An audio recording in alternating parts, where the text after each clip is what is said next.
नमस्कार सगळ्यांना. श्री स्वामी समर्थ. तर आज महाराजांचा दर गुरुवारी अभिषेक कसा करायचा त्याबद्दलचा व्हिडिओ आहे. तर बघा, इथं पंचामृतासाठी जे काही साहित्य काढून घेतलं आहे ते तुम्हाला दाखवत आहे. त्यामध्ये दूध आहे, दही आहे, तूप आहे, मध आहे आणि साखर आहे.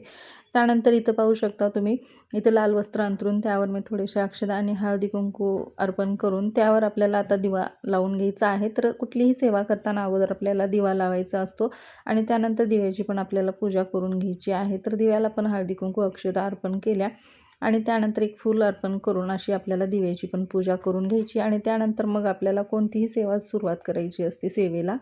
तर इथं पाहू शकता, एका प्लेटामध्ये मी फुलं वगैरे ठेवून त्यावर छोटासा चौरंग ठेवला आहे आणि आता त्यावर महाराजांची मूर्ती ठेवणार आहे आणि मग अभिषेकाला सुरुवात करणार आहे. आणि इथं महाराजांच्या मूर्तीला अभिषेक करण्या अगोदर महाराजांना अक्षदा आणि थोडंसं अष्टगंध अर्पण करायचा आणि त्यानंतरच अभिषेकाला सुरुवात करायची असते. तर इथं पाहू शकता, इथं जे पाणी आहे तर हे पाणी कोमट आहे. तर कोमट पाण्यानेच महाराजांचा अभिषेक करायचा असतो. तर इथं मी जे पाणी कोमट करून घेतलं आहे तर ते पाणी पिण्याचंच आहे. तर ते पाणी मी कोमट करून घेतलं आहे, जेणेकरून ते पाण्याचा वापर आपल्याला तीर्थ म्हणून करता येईल या पद्धतीने पाणी घ्यायचं आहे. त्यानंतर इथं पंचामृत पण मिक्स करून घेतलं आहे आणि आता आपल्याला महाराजांना अष्टगंध आणि अक्षता अर्पण करायचे आहेत आणि त्यानंतरच अभिषेकाला सुरुवात करायची आहे. तर महाराजांचा अभिषेक दर गुरुवारी आवर्जून करावा. काय होतं, घरामध्ये ज्यावेळी आपल्या देवाचे मूर्ती असतात तर आपल्याला देवांच्या मूर्तीवर अभिषेक करावाच लागतो आणि दर गुरुवारी तर तुम्ही नक्की अभिषेक करा. आणि आणि ज्यांना वेळ आहे अशांनी तर दररोज जरी अभिषेक केला तरी अतिउत्तमच असतं, कारण अभिषेक खूप महत्त्वाचा आहे. घरातल्या मूर्त्यांचा म्हणजे आपल्या घरामध्ये देवघरामध्ये मूर्त्या देवांच्या असतात तर त्या मूर्त्यांचा अभिषेक होणं खूप गरजेचं असतं. त्यामुळे आपल्या घरामध्ये सुख समृद्धी भरभराटी, त्यानंतर आपल्या घरामधले म्हणजे सगळ्यांचे आरोग्य उत्तम राहते आणि त्यानंतर आपल्या घरामध्ये जी आर्थिक टंचाई असते ती दूर होते. त्यामुळे प्रत्येक वाराला आपल्या घरामध्ये देवांच्या मूर्तींचा अभिषेक होणं गरजेचंच आहे. त्यामुळे तुम्ही शक्य होईल तेवढा अभिषेक करत जावा. तर इथं बघू शकता, जे कोमट पाणी घेतलं आहे तर त्याने मी आता महाराजांच्या मूर्तीचा अभिषेक करून घेणार आहे. तर महाराजांचा अभिषेक करताना आपल्याला पहिल्यांदा अथर्व शीर्षमचं पठण करायचं असतं. तर केव्हाही अभिषेक करतो त्यावेळेस आपल्याला पहिल्यांदा अथर्व शीर्षमचंच पठण करायचं आहे. तर पहिल्यांदा एक वेळेस अथर्व शीर्ष म्हणायचं आणि त्यानंतर मग आपल्याला अभिषेक करून घ्यायचा आहे आणि असाच अभिषेक करत करतच मग आपल्याला अथर्व शीर्षचं पठण झाल्यानंतर आपल्याला श्रीसूक्त म्हणायचं आहे. तर श्रीसूक्त पण आपल्याला एक वेळेस पठण करून घ्यायचं आहे आणि कधी अभिषेक करताना आपल्याला ह्या सेवा करायच्याच असतात. म्हणून वेळ काढून तुम्ही अभिषेक दर गुरुवारी तर या पद्धतीने करू शकता. आणि अभिषेक करत करत आपल्याला श्रीसूक्त म्हणत म्हणतच अभिषेक करायचा आहे. तर अशा वेळेस आपण इथं गळतीचा पण वापर करू शकतो. तर अगोदर आपण गणपती अथर्वशीर्ष म्हणतानाच आपल्याला पंचामृत आणि थोडासा पाण्याने अभिषेक करून घ्यायचा आणि त्यानंतर आपल्याला यावरती म्हणजे महाराजांच्या मूर्तीवरती आपल्याला गळती ठेवून मग अभिषेक करायचा आहे. तर त्यावेळेस आपल्याला श्रीसूक्त म्हणायचं आहे. त्यानंतर मग आपल्याला पुरुष सूक्त म्हणायचं आहे आणि शक्य होईल तर आपल्याला 16 वेळेस जरी म्हणलं तरी चालतं, नाही शक्यत आणि एक वेळेस जरी म्हणलं तरी चालतं. आणि हे झाल्यानंतर 21 श्लोकी पवमान सूक्त म्हणायचं आहे आणि पवमान सूक्त म्हणत म्हणत पण आपल्याला अभिषेक करायचा आहे. तर ह्या सगळ्या सेवा करताना आपल्याला इथं गळतीचा वापर करायचा आहे आणि गळती ठेवून आपण पाण्याने भरून ठेवायची आणि अभिषेक होत राहतो आणि आपल्याकडून सेवा पण होते. तर या पद्धतीने आपल्याला महाराजांचा अभिषेक करून घ्यायचा आहे आणि दर गुरुवारी न चुकता तुम्ही या सेवा करू शकता आणि या सेवेने खूप मोठे फळ भेटते आणि लाभ पण होतो.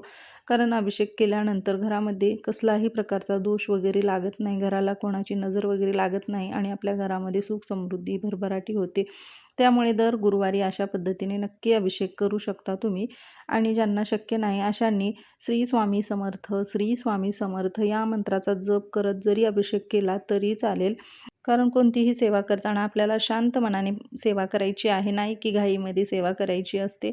त्यामुळे वेळ काढून आपल्याला असा अभिषेक करावा लागतो. तर वेळ नसल्यास तुम्ही फक्त श्री स्वामी समर्थ या षडाक्षरी मंत्राचा जप करत अभिषेक केला तरी अतिउत्तम, त्यानेही खूप मोठा लाभ होतो. पण शक्य होईल तेवढी तुम्ही या पद्धतीने सेवा करून दर गुरुवारी तर आवर्जून या पद्धतीने अभिषेक करावा. तर इथं बघू शकता, पंचामृताने अभिषेक केल्यानंतर महाराजांच्या मूर्तीवर मी आणखीन कोमट पाणी जे आहे त्या कोमट पाण्यानेच अभिषेक करत आहे. तर इथे तुम्ही हळदीचं पाणी पण वापरू शकता. त्यानंतर तुमच्याकडे जर उटणं असेल तर उटणं जरी महाराजांना लावलं तरी चालेल.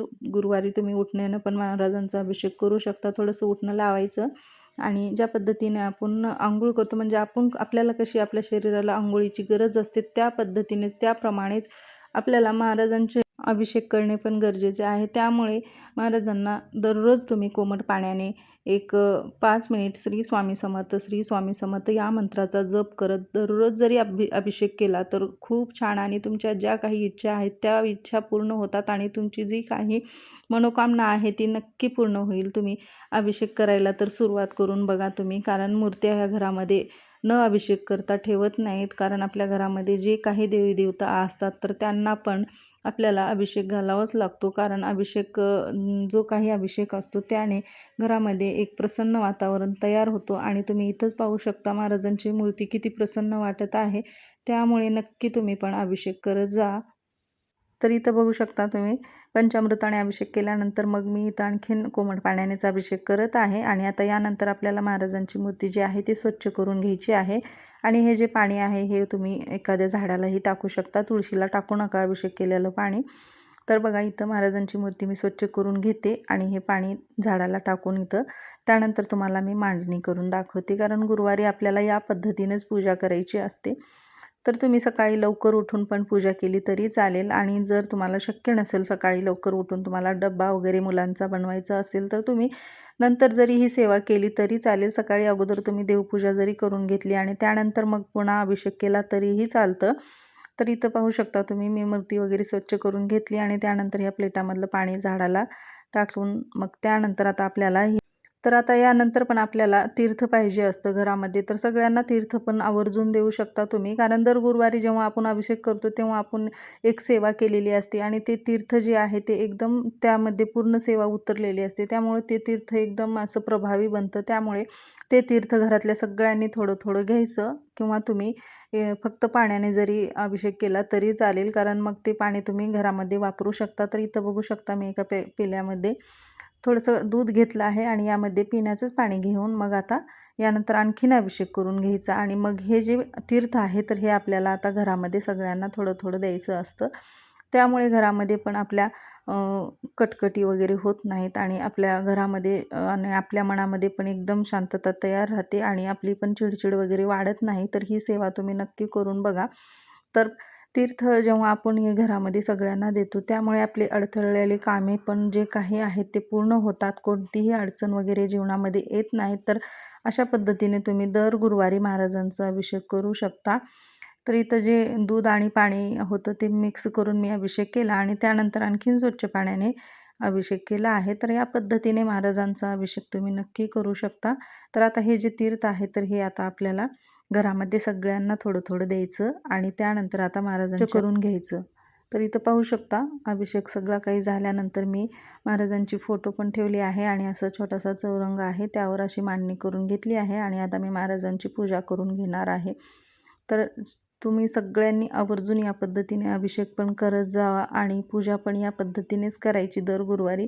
आणि ज्यावेळेस आपण 11 गुरुवार संकल्पयुक्त करतो त्यावेळेस पण तुम्ही त्या गुरुवारीही असा अभिषेक करू शकता. तर इथं बघू शकता अगोदर महाराजांना मी अत्तर लावून घेणार आहे. तर इथं हे जे आहे ते ही अत्तर आहे जे की महाराजांना खूप प्रिय आहे. तर हे जे अत्तर आहे तर हे अत्तर तुम्हाला जवळच्या केंद्रामध्ये सहज भेटून जाईल, तुम्ही घेऊ शकता. आणि त्यानंतर इथं बघा फुलाला मी थोडंसं अत्तर लावलं आहे आणि ते मग महाराजांना लावत आहे. तर हे अत्तर जे आहे ते महाराजांना खूप प्रिय असल्यामुळे तुम्ही दररोज पण हे अत्तर लावू शकता.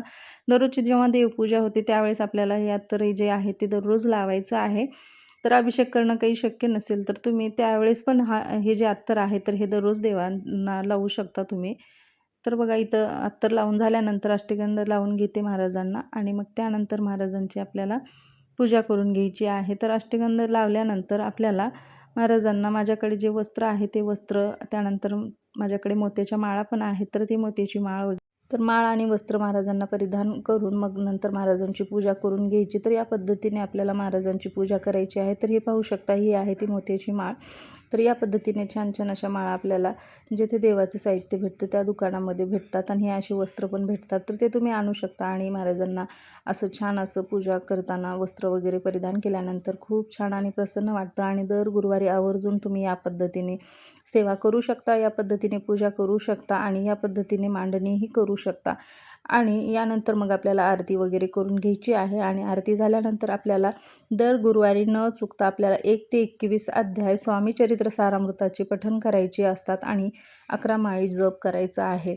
तर ही सेवा केल्याने आपल्या जीवनामध्ये कोणत्याही प्रकारचा अडथळा तयार होत नाही आणि या सेवेने आपले जीवन एकदम सुखमय असे होते. त्यामुळे दर गुरुवारी न चुकता तुम्ही महाराजांच्या मूर्तीचा अभिषेक करा आणि घरामध्ये आपल्या मंदिरामध्ये जितके काही देवी देवतांच्या मूर्त्या आहेत त्या मूर्तीचा नक्की तुम्ही वारानुसार ठरवून तुम्हाला ज्या वाराला ज्या मूर्तीचा अभिषेक करायचा आहे तर त्या मूर्तीचा तुम्ही अभिषेक करू शकता.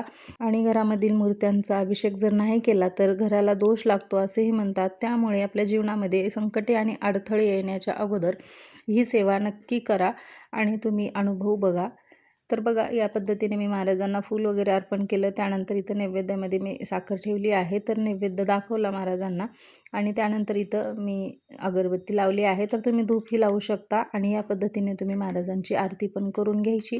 आणि आरती झाल्यानंतर मग आपल्याला जी काही नित्यसेवा आहे किंवा तुमची गुरुवारची सेवा चालू असेल किंवा तुम्ही 11 गुरुवार करत असाल तर ते 11 गुरुवाराची जी सेवा आहे ते तुम्ही यानंतर करू शकता. तर अशा पद्धतीने तुम्हाला दर गुरुवारी न चुकता महाराजांचा अभिषेक करायचा आहे. तर इथं बघू शकता मी महाराजांना नैवेद्य अर्पण करत आहे. तर नैवेद्य अर्पण करताना आपल्याला आपल्या म्हणजे बोटाने म्हणजे आपल्या अनामिकेने आपल्याला भरीव पाण्याने भरलेला भरीव चौकोन काढायचा आहे आणि त्यावरच नैवेद्य ठेवायचा आहे. आणि इथं बघा तुम्ही महाराजांना मी नैवेद्य दाखवल्यानंतर पाण्याने भरलेला आपल्याला तांब्या ठेवायचा आहे. तर यामध्ये तुम्ही कोणताही तांब्या घेऊ शकता. आणि त्यानंतर हे बघा असं या पद्धतीने मी अशी सजावट करून इथं महाराजांची पूजा केली आहे.